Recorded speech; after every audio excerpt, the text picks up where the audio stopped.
अगर मैं कहूं जो सच आपको बताया गया वो अधूरा है। कुछ रहस्य ऐसे होते हैं जिन्हें जानना मना है। 4 कहानियां, 4 खौफनाक सच्चाई, और हर सच्चाई आपकी सोच हिला देगी। आज इस वीडियो में आप देखोगे वो जो छुपाया गया है, दबाया गया है और मिटा दिया गया है। वीडियो आखिरी सेकंड तक देखना, क्योंकि अंत में ऐसा खुलासा होगा जो सब बदल देगा। ये कहानी है सन 1670 की, जब मराठा साम्राज्य के छत्रपति शिवाजी महाराज अपने सबसे प्रिय और भरोसेमंद दोस्त को इतिहास के सबसे मुश्किल मिशन पर भेज रहे थे। हम बात कर रहे हैं वीर तानाजी मालुसरे की और उस अजेय किले कोंढाणा की, जो आज सिंहगढ़ के नाम से अमर है। कोंढाणा पुणे के पास एक विशाल चट्टान पर खड़ा था। ये किला इतना दुर्गम था कि इसे जीतने का ख्याल भी दुश्मनों को पसीना ला देता था। मुगलों ने इसकी सुरक्षा के लिए भारी इंतजाम किए थे और इसकी कमान थी एक क्रूर और दुर्दांत सरदार उदयभान राठौर के हाथों में। जब शिवाजी ने तानाजी को संदेश भेजा, तानाजी उस समय अपने बेटे रायबा की शादी की तैयारियों में व्यस्त थे। घर में उत्सव का माहौल था, लेकिन जैसे ही राजा का संदेश मिला, तानाजी के चेहरे पर दृढ़ता आ गई।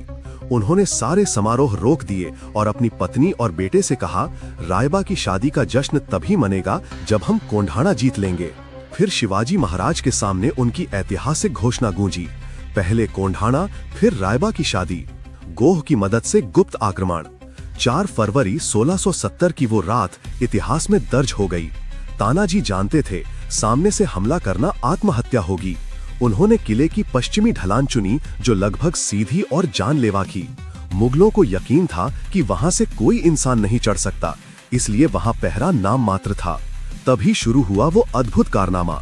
तानाजी ने अपनी पालतू गोह यशवंती को आगे बढ़ाया, रस्सी को गोह से बांधा और उसे चट्टान पर ऊपर फेंका।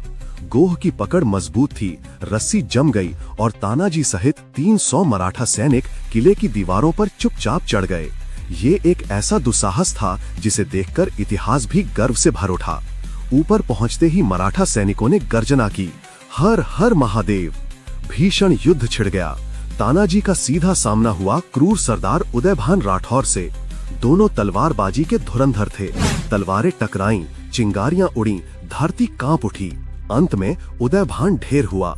मुगल सेना हारी, लेकिन तानाजी भी घायल होकर जमीन पर गिर पड़े। उनकी सांसें थम गईं, पर किला जीत लिया गया। सुबह जब शिवाजी महाराज किले पर पहुंचे, उन्होंने मराठा झंडा लहराते देखा, पर अपने परम मित्र को जमीन पर पाया। जीत की खुशी गहरे शोक में बदल गई। शिवाजी महाराज ने आंसू रोकते हुए कहा, गढ़ आला पण सिंह गेला। किला तो मिल गया, लेकिन मेरा सिंह चला गया। वीर तानाजी मालुसरे का ये बलिदान इतिहास का अमर अध्याय बन गया। कोंढाणा अब सिंहगढ़ कहलाया, शेर का किला। दीपक सैनी और अमित खत्री सोनीपत हरियाणा से बोलते हैं। ये गाथा सिखाती है, कुछ रिश्ते और कुछ बलिदान साम्राज्य से भी बढ़कर होते हैं। वीडियो आखिरी सेकंड तक देखना, क्योंकि अंत में ऐसा खुलासा होगा जो सब बदल देगा। इस वीडियो को स्किप मत करना, क्योंकि हर सेकंड कुछ नया खुलेगा। ये कहानी है ओडिशा के कोणार्क सूर्य मंदिर की, जिसे अंग्रेजों ने कहा था ब्लैक पगोडा। ये सिर्फ एक मंदिर नहीं था, बल्कि भारत के गुमनाम कारीगरों की अविश्वसनीय इंजीनियरिंग का ऐसा रहस्य था जिसका कोई वीडियो फुटेज आज तक उपलब्ध नहीं है। रहस्य: चुंबकीय पत्थर का सिद्धांत। कहा जाता है कि मंदिर के शिखर पर एक विशाल चुंबकीय पत्थर लगाया गया था।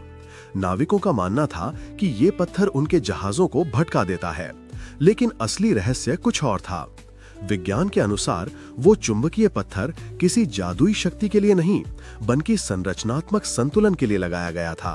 पहला, उस पत्थर के चुंबकीय गुणों से मंदिर के केंद्र में रखी मुख्य देवता की मूर्ति हवा में तैरती हुई प्रतीत होती थी। ये था चुंबकीय प्रतिकर्षण का कमाल। दूसरा, वो पत्थर मंदिर के पूरे ढांचे के लिए एक मास्टर बैलेंसिंग डिवाइस था। शिखर पर स्थित होने के कारण वो पूरे भवन के गुरुत्वाकर्षण केंद्र, सेंटर ऑफ ग्रेविटी को नियंत्रित करता था। और इसी वजह से ये मंदिर रेतीली जमीन पर बने होने के बावजूद भूकंप और तूफानों में भी स्थिर रहता था। लेकिन फिर 17वीं या 18वीं शताब्दी के दौरान नाविकों ने या तो लालच में या डर के कारण उस चुंबकीय पत्थर को निकाल दिया, और जैसे ही वो पत्थर हटा, मंदिर का पूरा संतुलन बिगड़ गया, मुख्य शिखर ढह गया। आज जो हम देखते हैं वो इस भव्य मंदिर का केवल एक छोटा हिस्सा है। ये रहस्य हमें सिखाता है कि हमारे प्राचीन भारतीय इंजीनियर भौतिकी, चुंबकत्व और स्थापत्य कला के सच्चे ज्ञाता थे। उनका ज्ञान किसी किताब में नहीं, बल्कि उनके हाथों और अनुभवों में लिखा गया था। और यही भारत की उस अदृश्य प्रतिभा का प्रमाण है जो आज भी हमें गर्व से भर देती है। वीडियो को आखिर तक जरूर देखिए, क्योंकि हर रहस्य पिछले से ज्यादा चौंकाने वाला है। ये कहानी है प्राचीन भारत के उस श्रुति रक्षा कवच की, जिसने बिना किसी आधुनिक तकनीक के ज्ञान को हजारों वर्षों तक सुरक्षित रखा। संकट और समाधान। उस समय ना तो कोई किताब छपती थी, ना कोई कंप्यूटर, ना कोई रिकॉर्डिंग मशीन। तो सवाल उठता है, इतना विशाल ज्ञान आखिर सुरक्षित कैसे रहा? इसका जवाब है हमारे ऋषि मुनियों की अद्भुत वैज्ञानिक सोच। उन्होंने ज्ञान को सिर्फ लिखा नहीं, बल्कि गाया। जी हाँ, उन्होंने शब्दों को संगीत में कोड कर दिया। ये कोई साधारण तरीका नहीं था, ये एक जटिल गणितीय प्रणाली थी, जहां हर शब्द, हर ध्वनि एक खास लय और स्वर में बंधा होता था। एक, वैदिक मंत्रों को याद रखने के लिए उन्हें संगीत के पैटर्न में ढाला गया। 2, और जब त्रुटि का डर हुआ तो उन्होंने विकसित किए 11 पाठ, जैसे घन पाठ, जटा पाठ, जहां एक ही शब्द को आगे पीछे दोहराकर उलटकर बोला जाता था। ये कुछ वैसा ही था जैसे आज के डेटा में एरर करेक्शन कोड। 3, उद्देश्य था, अगर किसी ने एक छोटी सी गलती भी की तो अगली पंक्ति या स्वर में वो गलती तुरंत पकड़ में आ जाए। इससे ज्ञान कभी नष्ट नहीं हुआ, भले ही ग्रंथ जल गए हों। ज्ञान के संरक्षक ये थे हमारे मानव पुस्तकालय, वेद पाठी ब्राह्मण, साधक और शिष्य। उनकी स्मरण शक्ति इतनी अद्भुत थी कि पूरा वेद, पूरा ज्ञान उनके मस्तिष्क में जीवित रहता था। जब कोई पुस्तकालय जलता था तो वे कहते थे, ज्ञान जला नहीं, वो तो हमारे भीतर सुरक्षित है। भारत का सबसे बड़ा रहस्य, ये श्रुति रक्षा कवच कोई भौतिक कवच नहीं था, बल्कि मानव मस्तिष्क की अमर क्षमता थी। ये हमें सिखाता है कि भारत की असली तकनीक हमारे अंदर है, हमारी स्मृति, बुद्धि और विश्वास में। और यही कारण है कि इस ज्ञान का कोई वीडियो नहीं, पर इसकी गूंज आज भी हर भारतीय आत्मा में सुनाई देती है। यह कहानी ईसा पूर्व 4वीं शताब्दी के मौर्य साम्राज्य की है। एक ऐसी गुप्त और वैज्ञानिक प्रणाली की जो सम्राट को विष यानी जहर से बचाने के लिए बनाई गई थी। यह राज की सुरक्षा का सबसे बड़ा रहस्य था। सम्राट जैसे चंद्रगुप्त मौर्य को हमेशा राजनीतिक षड्यंत्रों और जहर द्वारा हत्या के खतरे का सामना करना पड़ता था।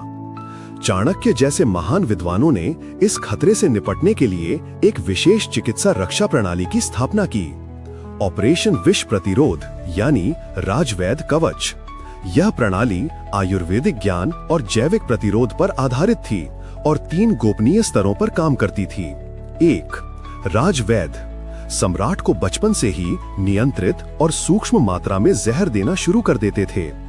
इससे शरीर धीरे धीरे विष के प्रति प्रतिरोधक क्षमता विकसित कर लेता था, ठीक वैसे ही जैसे मिथ्रेटिज्म के सिद्धांत में होता है। परिणाम, सामान्य विष की खुराक सम्राट पर बिल्कुल बेअसर हो जाती थी। 2, सम्राट के भोजन को चखने के लिए विशेष रूप से प्रशिक्षित विशेषज्ञ रखे जाते थे। ये लोग न केवल चखते थे, बल्कि प्राचीन रसायन विज्ञान का उपयोग करके गंध या रंग में जरा सा भी बदलाव पहचान लेते थे। यह नेटवर्क इतना गुप्त था कि कोई बाहरी व्यक्ति इन्हें पहचान भी नहीं सकता था। 3, राजवैद हमेशा एक अत्यंत शक्तिशाली प्रतिविष का फॉर्मूला गोपनीय रूप से सुरक्षित रखते थे। यह दुर्लभ जड़ी बूटियों, धातुओं और जैविक पदार्थों से तैयार किया जाता था। इस फॉर्मूले की जानकारी केवल 1 या 2 राजवैद्यों को ही होती थी, ताकि किसी भी हमले की स्थिति में वे तुरंत और बिना किसी को बताए उपचार शुरू कर सकें। इस पूरी प्रक्रिया का कोई वीडियो फुटेज नहीं है, क्योंकि यह राष्ट्र की सुरक्षा नीति का सबसे संवेदनशील हिस्सा था। यह कहानी उस प्राचीन भारतीय चिकित्सा विज्ञान को दर्शाती है जहां ज्ञान, सुरक्षा और कूटनीति तीनों का अद्भुत संगम होता था। यह उन राजवैद्यों की प्रतिभा का प्रतीक है जिन्होंने अपने ज्ञान को राष्ट्र का कवच बना दिया। तो ये थे भारत के कुछ ऐसे रहस्य जो हमें ये याद दिलाते हैं कि हमारा इतिहास सिर्फ अतीत नहीं, हमारी पहचान है। अगर आपको आज की वीडियो ने कुछ नया सोचने पर मजबूर किया तो इसे लाइक जरूर करें और चैनल को सब्सक्राइब करें, क्योंकि यहाँ हम सिर्फ कहानियां नहीं सुनाते, हम भारत का वो सच दिखाते हैं जो कहीं लिखा नहीं गया। जय हिंद, जय भारत।